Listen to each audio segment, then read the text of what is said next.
Daniel DeBrocke, welcome to the Smart Nutrition Made Simple show. What's up, brother? Hey man, thanks so much for having me on. It's good to be here. It's an absolute pleasure having you on.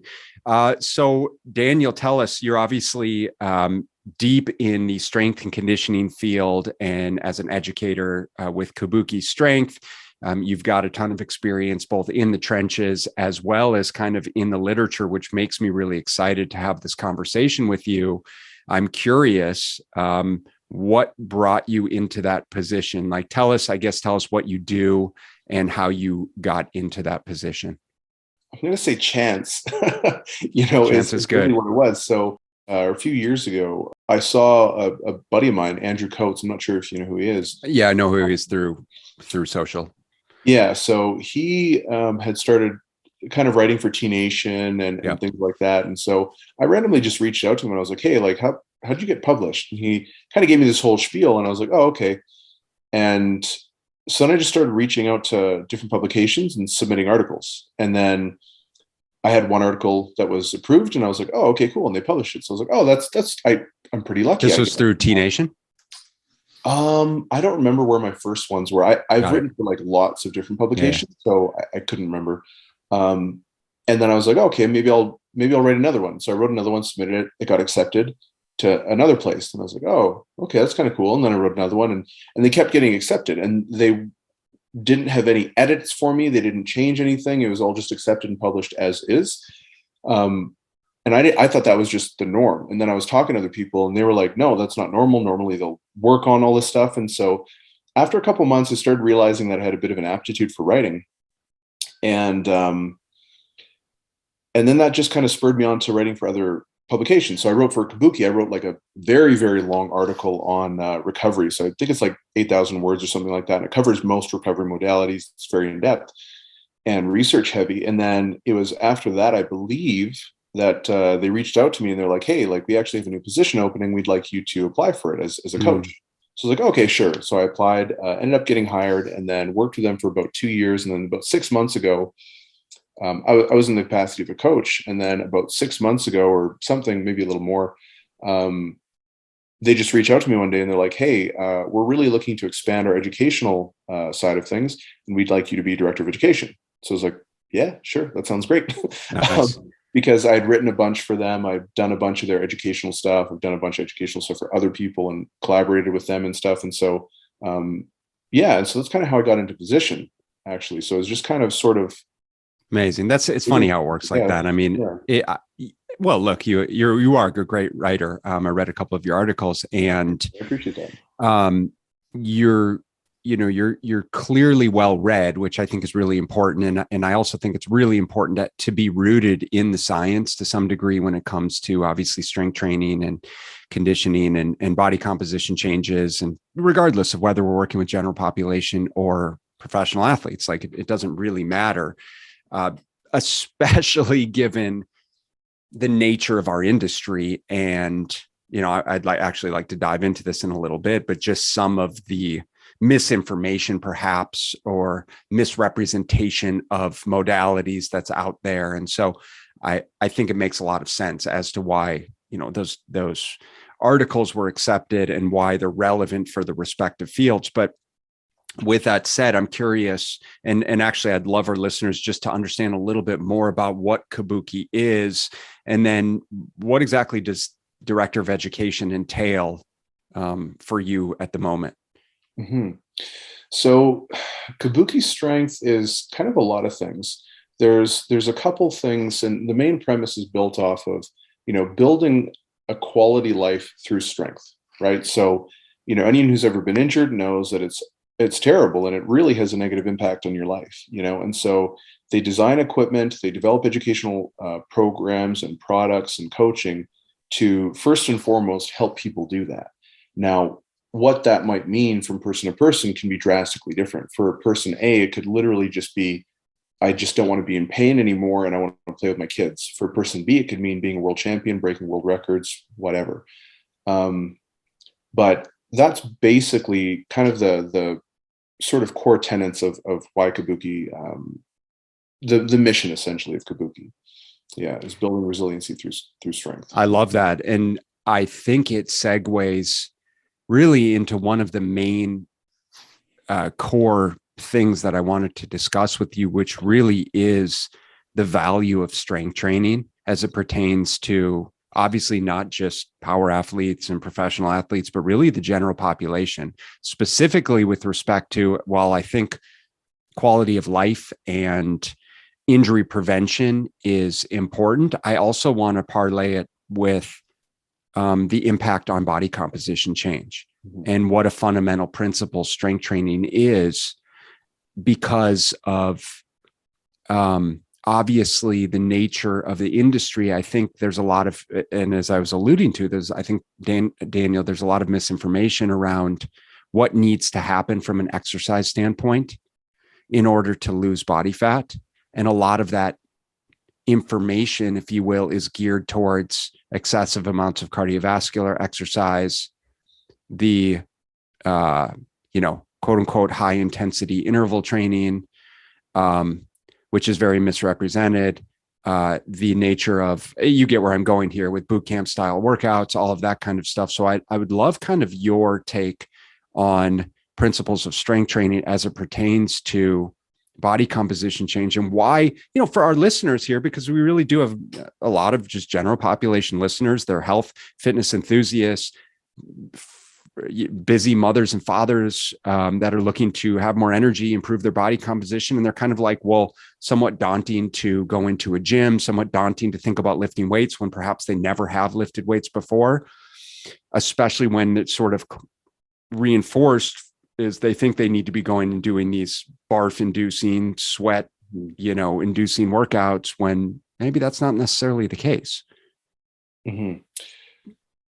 Okay, so I'm going to try to answer all those questions, but there's a lot. I'm going to start off with the strength training or resistance training for fat loss first, and then maybe you can direct me on. I'll prompt from there, but I think that's a good place to start. So when it comes to body weight management in general, there's a variety of different strategies, but essentially you're going to be utilizing either one or a combination of. Generally, you're going to have most success by using a combination of either A, increasing energy expenditure, B, decreasing caloric intake, or C, again, the combination of the two. Now, for those people who maybe aren't familiar about how weight regulation works, it's essentially governed by something called the energy balance.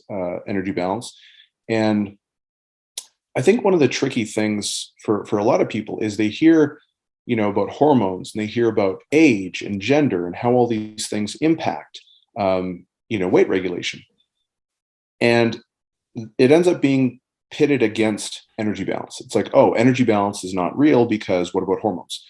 And the reality is, when we discuss energy balance, this is all encompassing. So sex, age, activity level, hormones, disease, metabolic conditions, all of these things are already factored into this this equation, right, so to speak.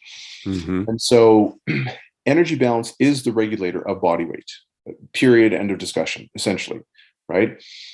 And when it comes to manipulating your body weight over time, there's a lot of things that we need to kind of look into. So what the research has shown is consistently there are a couple key indicators of successful weight loss and weight maintenance. Now, before I get into what the weight maintenance is, I want to kind of differentiate the difference between, between weight loss and weight maintenance. A lot of people believe that we have a weight loss problem, but we actually don't. The vast majority of people, in fact, the overwhelming majority of people, actually can lose a fairly substantial amount of weight. Now, in the literature, this is typically identified as losing roughly 5 to 10% of your body weight. A lot of the times it's about 10%. Most people can successfully do that. The problem is actually, can you maintain that? And for most people, it's no. And when we see these, figures like dieting is 95% of dieters fail, that's what they're referring to. Right. They actually succeed in losing weight initially, most of them. However, if you follow up 2 years, 3 years, 5 years, most of them have gone back to their previous weight, and in some cases actually exceeded their initial weight. And so this is a problem for a variety of reasons. And weight management is a very complex subject. But there are a couple of things that we've seen that are essentially very strongly associated with long-term weight maintenance, which are regular physical activity. Again, I'm non-specific in that, but regular physical exercise, Two, some sort of frequent weight measurement, right? Whether it's daily, every other day, 3 times a week, or even weekly, whatever it is, measuring your weight on a fairly regular basis has a productive effect on that. And third is adopting some sort of nutritional strategy. It doesn't matter what nutritional strategy it is, so long as you're, and we can kind of dive into the Yeah, specifics of sure. all of these things later, but so long as you're checking off the main boxes, that's what's really important. And then I would add a fourth, because this is also, especially more recently, has become something that's more talked about now in more of the public sphere, is some sort of social support. Social support Yeah. seems to be incredibly powerful. And unsurprisingly, this is one of the large reasons why we see, as you alluded to earlier, people, just running to places like CrossFit boxes or Orange Theory or, some sort of group exercise class. It's because they have that social element. And that's an incredibly compelling element as well for, feeling like you have a community, feeling like you have that social support. It's very, very important as well. Can be anyways. But in terms of resistance training and, how that's going to play a role in that sort of dynamic, resistance training does a couple of things. First, you're going to build strength. You're going to build, muscularity. You're going to build just general resiliency through your tissues, physically being more capable of doing a variety of different things. But also, and very, very importantly, you're going to preserve muscle mass, right? So if you were dieting and your goal is to lose a large amount of weight, let's just say over 15 or 20 pounds, right? The probability that you're going to maintain your muscle is pretty much zero unless you're resistance training. I don't care how much protein you're eating. You need to be having some sort of amount of tension exerted on your muscles in order for your body to recognize that you actually need this, right? So you need to maintain muscle mass through resistance training. Right now, it doesn't necessarily need to be strength training. You could be doing bodybuilding or some sort of non-specific type of training, but it does need to occur if you want to preserve your muscle mass. Now, a lot of people, probably women more particularly, are going to be concerned about, quote unquote, looking too bulky. This is going to be an issue for probably 0.000000001% of individuals, right? It's just not going to be an issue for the vast majority of people. Muscle is actually what gives you that, really beautiful aesthetic look, right?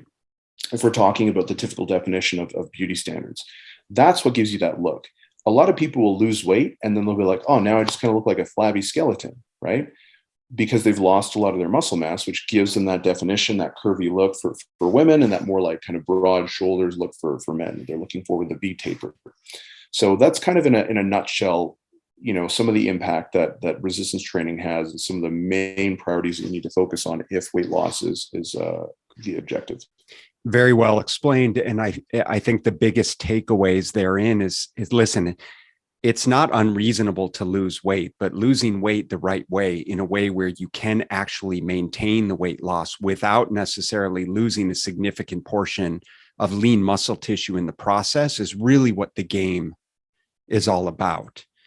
And it's why it's so important for people to implement strength training in the process, to not only effectively lose weight, or put differently is prioritize fat loss versus weight loss, right? But also to improve actual body composition, the aesthetics of not just losing weight and just being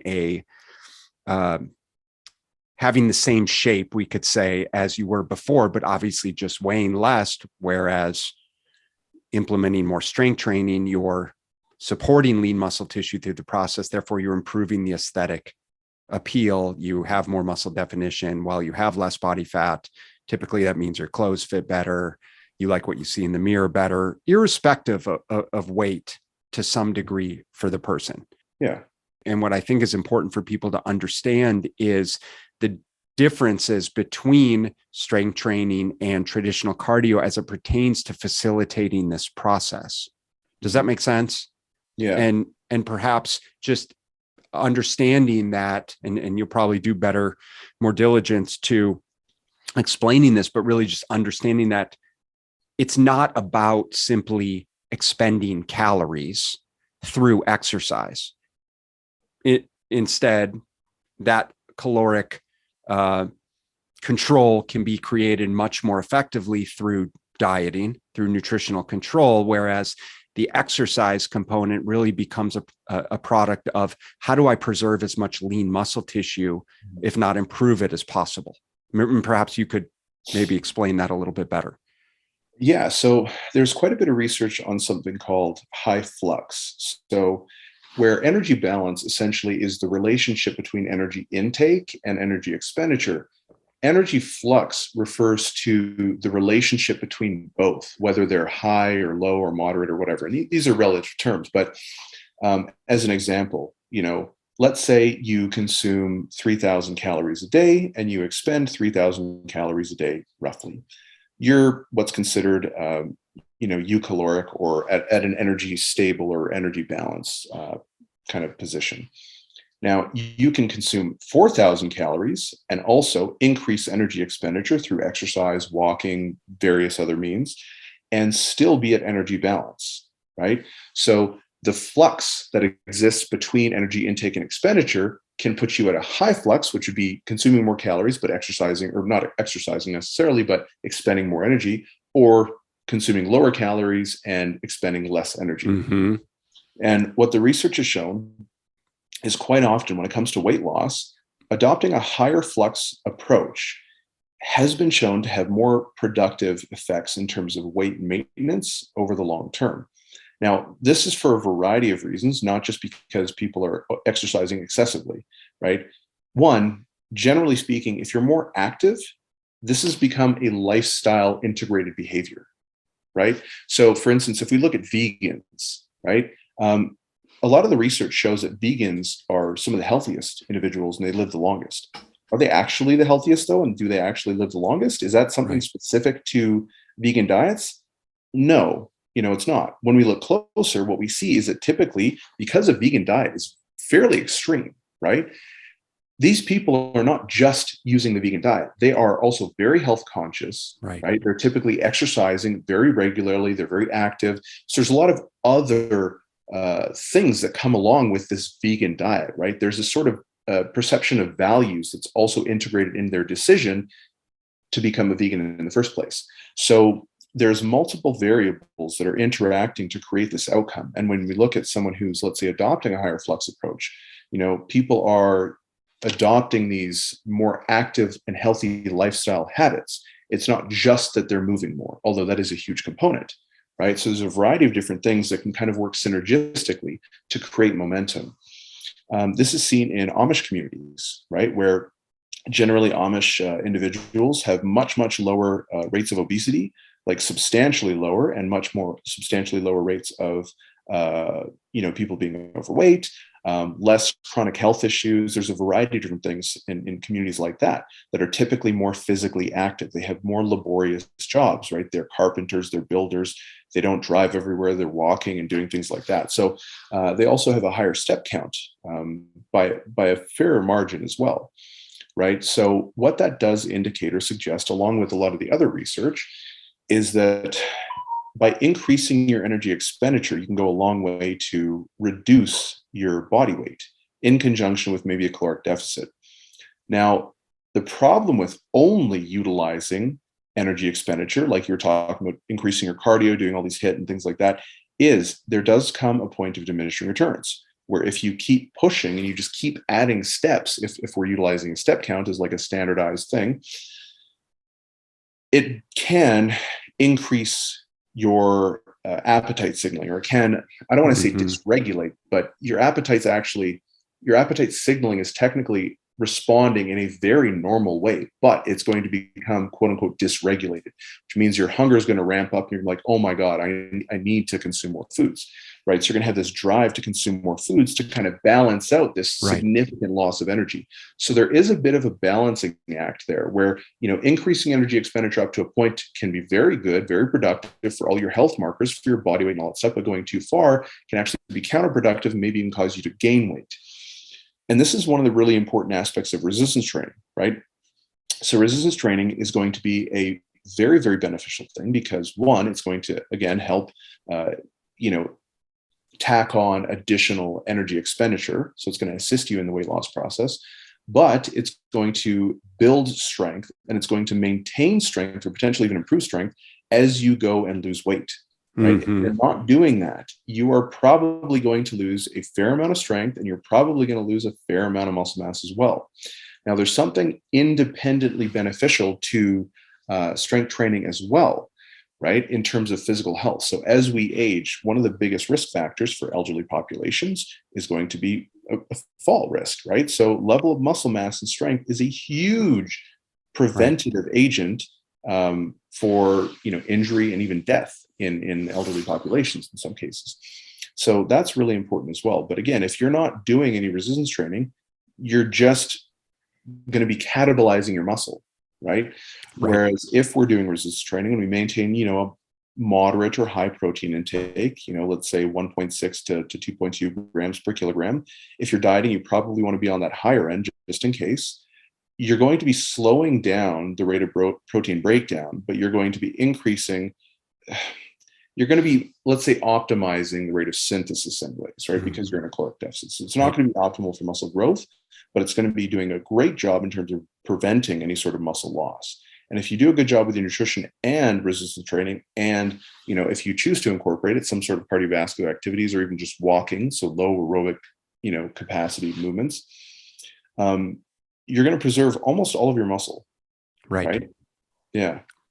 It's very well said, but I just think it's so important that we do everything that we can to shift the narrative around what it actually takes to lose weight in the appropriate way to be able to keep it off. And this is why I really think it's important that we talk about strength training, we talk about resistance training, we talk about leveraging, creating a caloric deficit mostly from our nutrition, while implementing exercises that are going to support that lean muscle tissue through the process. To say nothing of, I'm glad that you brought up the importance of lean muscle mass, especially as we age, especially because we know that, past the age of 30, and it's probably even lower now because kids are so physically inactive, but we're losing muscle mass if we're not physically active, we're not doing anything to maintain it over the age of 30 at a significant rate, to the degree that we obviously see what's happening,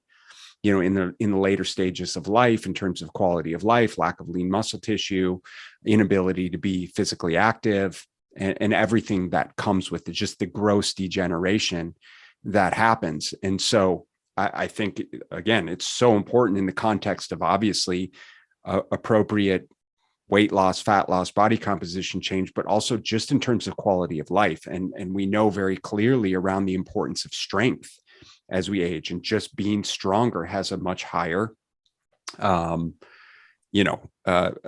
longevity factor, right? If you're stronger, invariably, the likelihood that you live longer is much better. Does that make sense? Yeah. And I mean, one additional point that I didn't mention is, like, if you lose a bunch of muscle mass, well, muscle mass is pretty metabolically costly, right? And so is that really going to be such a huge game changer? Well, it depends on the context, right?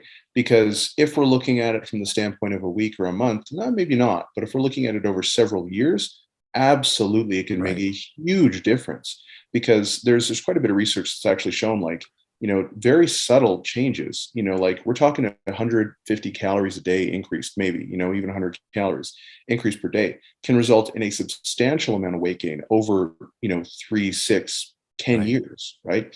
So if you're preserving muscle mass, you are going to be increasing your energy expenditure just through, having more muscle and having more tissue that's metabolically costly. But then beyond that, it's also more likely that you're going to be doing a little bit more work, right? If you're caring about these things, if you're preserving muscle mass, you're probably going to also maintain a little bit higher levels of activity as well. And so that additionally is going to assist you in burning more energy. Mm-hmm. So, like, if you weigh 150 pounds versus, let's say, 100 and maybe 35 pounds, because you lost 15 pounds of muscle as you lost a bunch of other fat, well, that's 15 pounds less weight that you're carrying around. So standing up is now less energetically costly because you have less actual physical weight, right? And so again, might not make a difference, like in an hour, but over the span of a day, several days, weeks, years, it can absolutely add up. Yeah. And again, these things kind of interact with other variables to kind of create more residual effects. Well, what else is relevant is just the yo-yo dieting scenario, in that understanding, like, listen, if we lose 20 pounds, that's great. And 20 pounds of weight, of which maybe 8 to 12 pounds of that could be lean muscle tissue, depending on how aggressively and what the time frame is of dieting, right? But then what happens is, invariably, per statistics, person's going to gain that weight back probably in a relatively short period of time, of which that weight regain is certainly not going to be at the same distribution of fat to muscle ratio, right? They're going to gain back a lot more fat mass, in which case, every time that happens, and we see this now with individuals, and you probably see it with individuals that you work with, I certainly do on my end, is people that have yo-yo dieted multiple times over years and years and years. We're talking 10, 20 years, right? We're in a situation where they really have created some level of metabolic adaptation, if you will, to the degree that they don't have nearly as much muscle mass to fat mass ratio. So it's affecting their ability to handle, a reasonable amount of calorie intake. Mm-hmm. A lot of the stuff when it comes to weight management is behavior driven, right? So one of the big reasons why a lot of these diets fail is because they're not really sustainable. I mean, people always want to pit certain diets against each other and say, oh, should I eat high carb, low carb, this, that, keto, carnivore, whatever. But the reality is, if you were to go on, let's say on Facebook, and just type in keto group, you're going to find 20,000 followers who all are experiencing fantastic results. Now type in vegan diet group, and you're going to find a group of 20,000 followers who have all great results. And just keep repeating that for carnivore and this, that, and the other. And basically, my point here is to say that all dietary approaches, and this has been studied very, very extensively, all dietary approaches, when calories and protein are controlled for, produce almost identical rates of weight loss and total amounts of weight loss as well. Right. And so essentially what that means is that the diet that's going to be best for you is going to be something that's more sustainable, not just from like the structural standpoint of the diet, but in terms of the progression strategies as well. So for me, I don't think I've literally never prescribed a quote unquote diet for anyone. I've never said, I want you to eat keto or I want you to do this or do that. What I do is I look at the individual, like let's say I'm taking on a new client, right? We'll do a needs analysis and we'll say, okay, what are your goals? And then once I understand their goals, we've had that conversation so I can clarify exactly what it is they're looking for. Then we start to get into their history. What's your previous history of dieting? What has worked? What hasn't worked? What do you prefer? Why did it work, but it doesn't work now? Like what derailed you? Do you have a previous history with disordered eating behavior? Do you have any injuries? Do you have any performance-based goals? And just so on and so on. And so we kind of go down the rabbit hole, and I can really understand this individual's context, including if they eat while they're bored, if they have some sort of, emotional dysregulation that causes them to, look to food as, let's say, comfort food or whatever it might be. Once I understand all these things, then we can start looking at practical solutions. And this is where implementation comes in. You have kind of process-oriented goals versus outcome-oriented goals. So their goal might be to lose, let's say, 50 pounds. But if your goal is to lose 50 pounds, you're going to be waiting a very long time before you can celebrate. Whereas if I focus on education, sorry, not me, but if the focus is education, then we can kind of explain to them how the behaviors that we're going to implement are going to directly tie into their long-term outcome. And we can start seeing those wins stack themselves up day by day, week by week, which is hugely motivating and builds up their sense of self-efficacy. Now, let's say an individual says no previous experience of dieting, and they need to lose like 70 pounds, like they're really overweight. Okay, it's probably pretty clear that, in this hypothetical situation, they don't really know a lot about food or nutrition or a lot of these things. They've never really dieted before, so we need to start them off fairly small. So what I might do is start them off with some very simple behaviors that we'll discuss. So if I'm working with you, for instance, I might say, okay, these are going to be the main things that we want to work towards. These are the really, really big things. Now, how we get there is going to be determined by you and me working collaboratively. The reason why I need buy-in is because if they don't buy in, they're not going to adhere to it. Adherence has to be the foundation of any sort of intervention for success. So it's not enough for me to just say, hey, here's how you lose weight, therefore do it. I need to say, hey, here's how the process of weight loss occurs, but there's a variety of different ways we can get there. So based on your current lifestyle and constraints and preferences and all of that stuff, here's some good areas where I think we should start. And now we have a negotiation about what they think they can do. And believe me when I say, like, if the individual needs to start off extremely small, I've literally just told someone, I just want you to start by getting your shoes on and walking around your block and then coming back in. That's it. Mm-hmm. I've actually started people there. I know people will make fun of it. They'll be like, oh, that's nothing. That's so ridiculous. But you have to start an individual where they're at. And some people literally just are in that position. Now, if they're more advanced, we can start them further ahead. Now, if they can nail that easy behavior, and we can progress them quickly, then absolutely, we'll progress them as fast as they can. But I will never progress someone beyond their ability to execute these behaviors. And how you know whether or not you can progress someone is, how are they doing with the behaviors? Are they consistent with them or are they not? It's as simple as that, right? And so ultimately that's going to determine your starting point, and that's going to, or at least should, sort of imply what the next progressive step should be.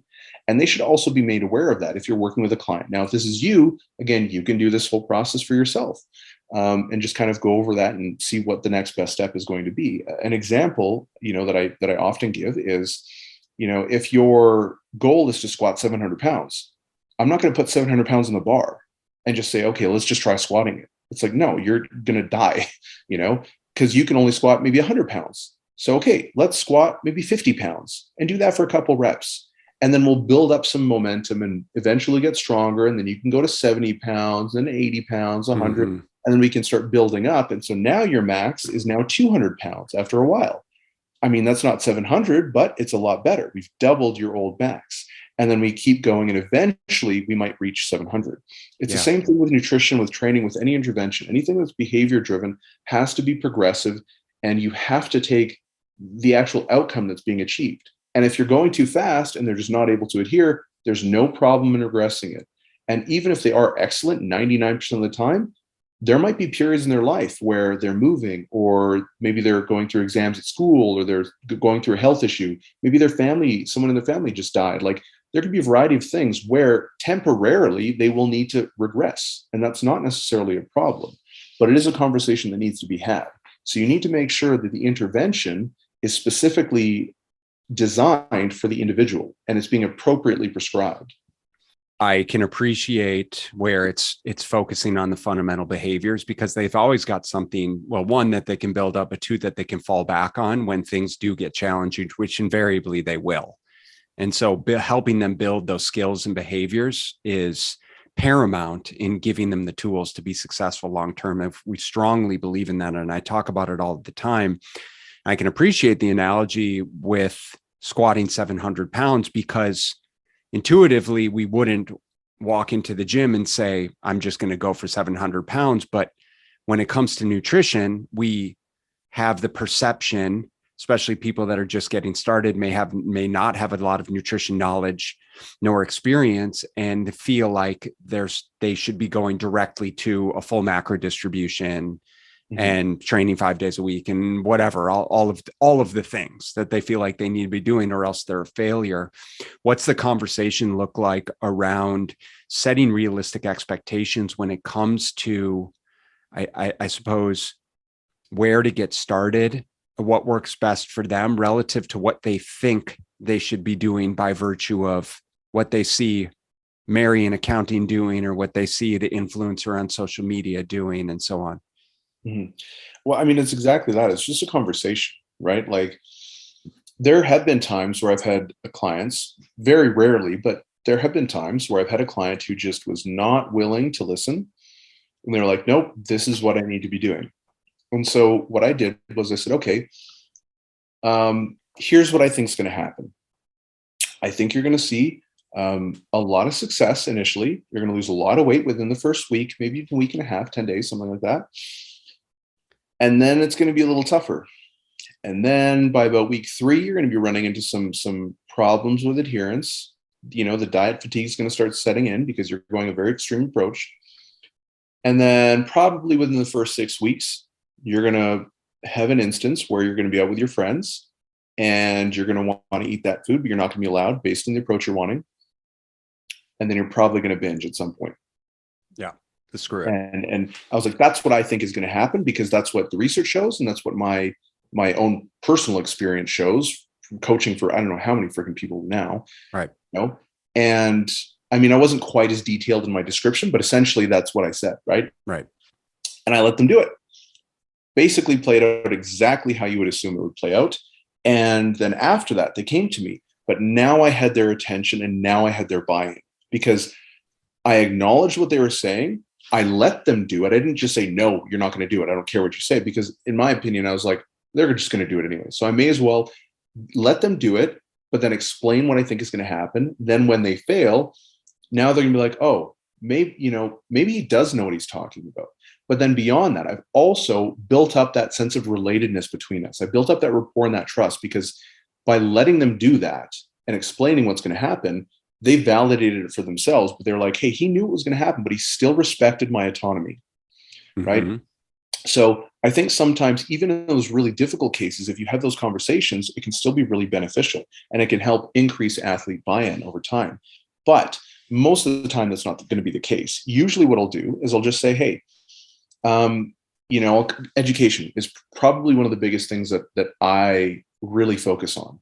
Right. So if people have an issue, I'll just be like, okay, so what are your concerns with this potential approach? If they do have a concern, or like, why do you want to do this diet? And then they'll tell me, and I'll be like, okay, why? And then they'll explain that. And then I'll say, why? And so essentially I start exhausting their knowledge base. And then once I've exhausted their knowledge base, so an example of this would be, hey, I want to cut out carbs because, I read about the carbohydrate insulin hypothesis and blah, blah, blah. And they're like, okay, so why do carbohydrates cause fat? Oh, because when you eat carbs, they spike your insulin, and insulin will drive nutrients into your fat. It's like, it's not exactly true, but okay, sure. So, okay. So does that happen all the time? They're like, yes. I'm like, okay, well, what about athletes? What about vegans who primarily just eat carbohydrates? What about, eating an Anaimo bar? Is an Anaimo bar really bad? Sugar is incredibly high in there, but it has a very low, glycemic load because it's got tons of fat in it. Is whey protein? Should we avoid whey protein? Because that actually has a higher glycemic response than like white bread or a bunch of other, carbohydrates. Right. What about all these things? Right. And so instead of just telling them they're wrong, I start asking them questions. And then once they exhaust it, then I'll kind of be like, okay, so this is very common, right? But again, I don't want to tell people they're wrong, because if you tell me something and I'm like, no, you're wrong, even if I'm doing it nicely, I've automatically created a bit of tension, 100%. So instead, you kind of want to do what you can to communicate in a way that's like respectful and acknowledging them, but then being like, yeah, honestly, that's a super common thing that a lot of people believe. What about this? What about this? What about this? And you just kind of ask a couple of questions to make them kind of think a little bit and be like, you know what? I actually don't know about that. I don't have a good answer. And then that's where I can kind of jump in and say, okay, so here's the reason why the carbohydrate insulin hypothesis, or whatever it is we're talking about, it leaves a little bit to be desired, right? And then you can kind of get into it and be like, that's one of the reasons why, I would like to use this approach. And if you're okay with that, let's just experiment with it. If it doesn't work, we'll use your way. But if it does work, then, and you start losing weight, then, hey, let's continue with that. Does that sound fair? So we'll kind of, again, it's a negotiation. I'm never just telling people what to do. You kind of negotiate and just have that conversation. Just talk to them like they're a person. Don't talk down to them. Don't be a dick. But then at the same time, don't just like be a flop and not, do your job. Right. So it's kind of a fine balance. One of the beautiful things about where we are now, and I don't know if you experience this, but oftentimes the conversations I have with prospective clients is really supporting them in acknowledging why so many of the things that they've done and tried in the past haven't actually worked for them. right? And initially Hugely it's important. this Yeah. work, keto worked for me. I'm like, did it work?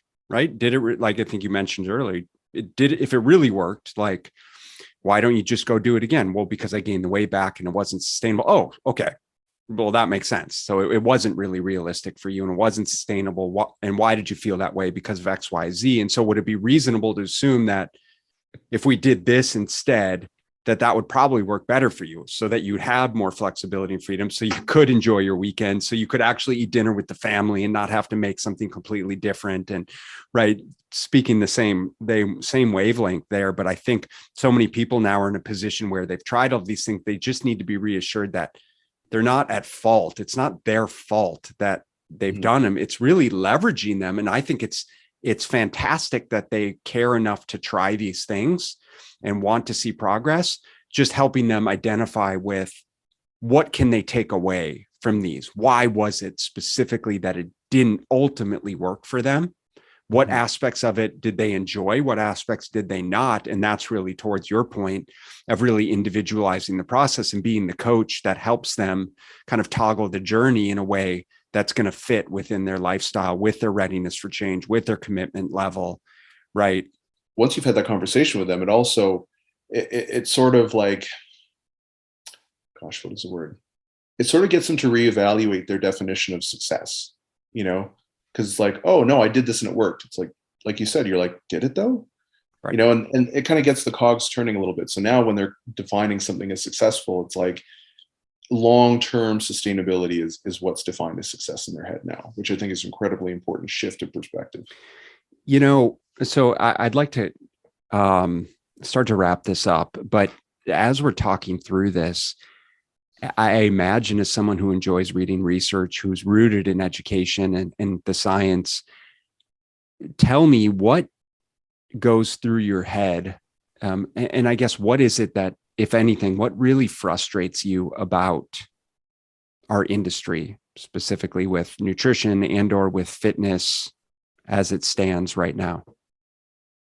Yeah, so this is something I've thought about a lot actually lately. So recently on my Instagram, I started like weekly now. I do this particular post, which I think I've only done it twice now, and it's called Controversy of the Week. I'm trying to maybe figure out like a catchier, thing to kind of brand it in. But essentially, I talk about something that's controversial, but I do it in a way that's balanced and nuanced and actually reflective of both the research and experiential data, right?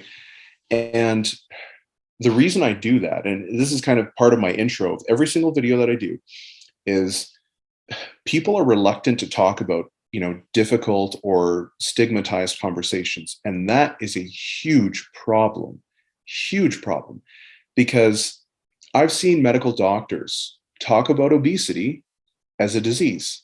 Here's the thing, clinically, sure, that's a relevant term. But if you can imagine how people are so hesitant to even classify foods as good or bad because of what they can do in terms of stigmatizing particular foods to the public. People are so hesitant to even say, oh, this is a good food or a junk food, right? They're always like, oh, fun foods. They'll really go out of their way.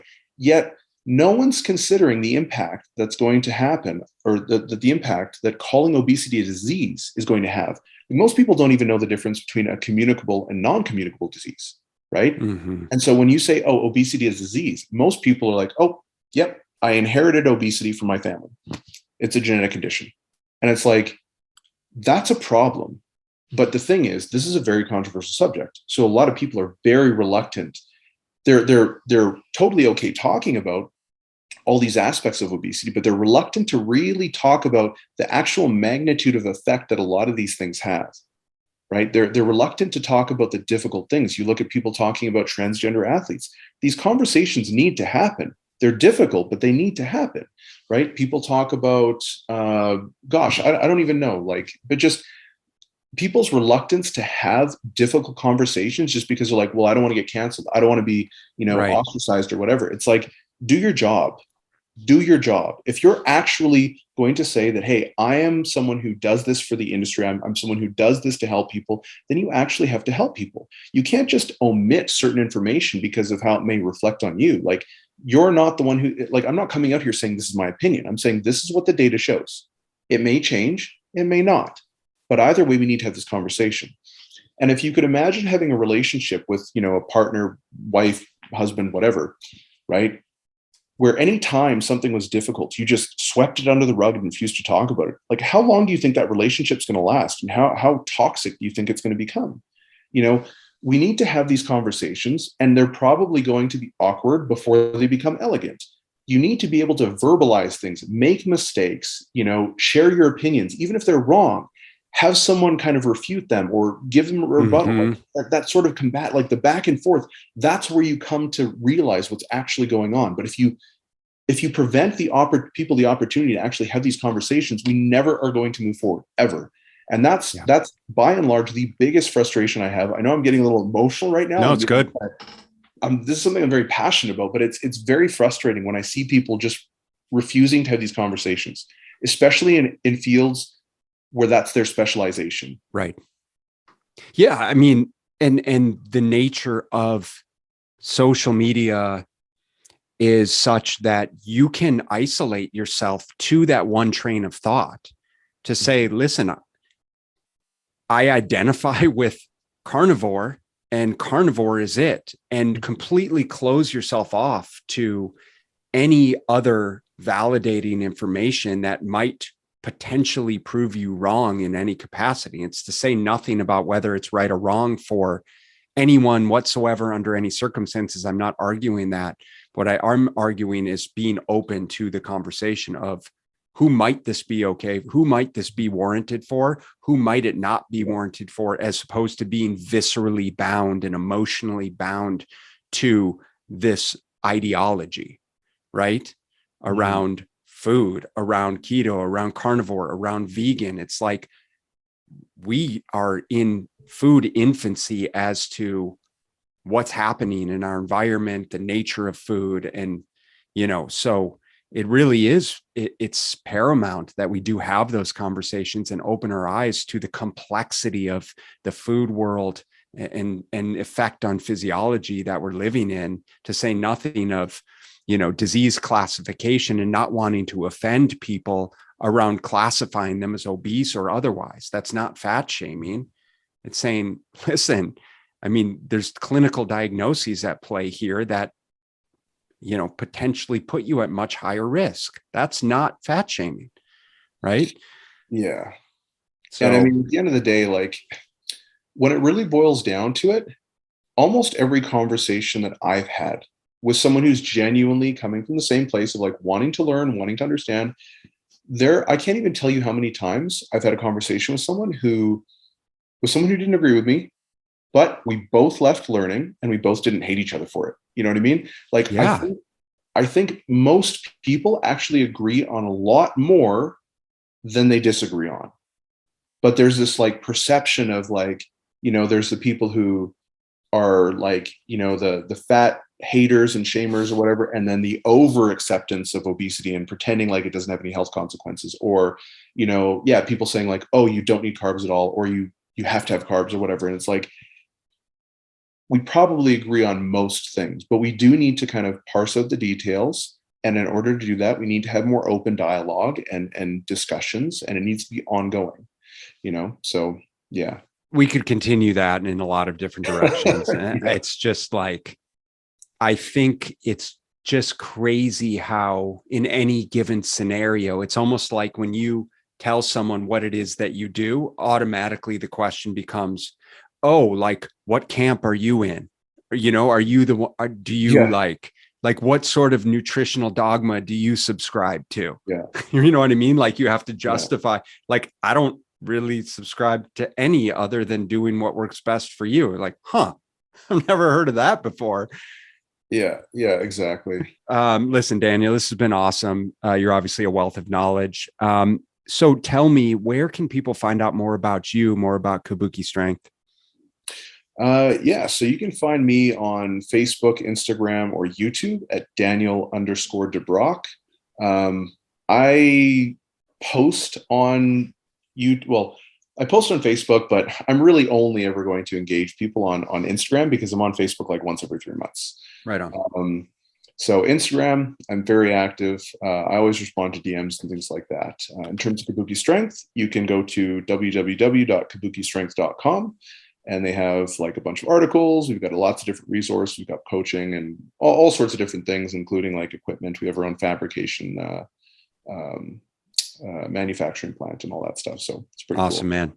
Well, I really appreciate your time. It's been awesome having you on. We'll have to do it again soon. Good luck. I think you mentioned that you're moving to the US from Canada to Portland. So good luck with the move there, and keep up the good work, brother. Thanks a lot, man. I appreciate that. Thanks again for Okay. having me on. You got it.